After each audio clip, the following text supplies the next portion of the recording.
Welcome to this video in which we are going to see that how can you extract audio from a video file that has both the video and the audio using a simple free open source software like a VLC Media Player.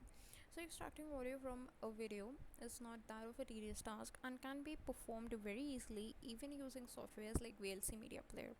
So to start this, first of all you need a VLC Media Player. Once you have opened it, go to Media and go to this option that says Control/Save, or you can use the shortcut Control R. Once you're there, you can just click on this add button. If you have any of the previous recordings, those would be available over here. You can simply just remove them as well. So let us just click on add to add a video. I'm going to add some of the previous videos of this tutorial series as well.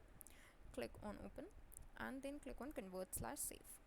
Then once you're in the convert menu, just select the profile to be audio minus mp3. That means an mp3 formatted audio. Then select the destination file. So let me just browse it over here itself and click on start. So let us just click on overwrite, and that gave us an error because we were trying to overwrite the file. So let me just do this process again, and this time I'm going to change the name of the file.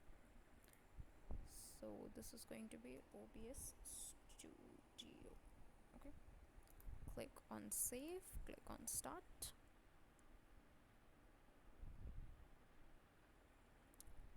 Okay, so this time we didn't get any error. That means our conversion has been completed, and that's it for this video. Thanks for watching.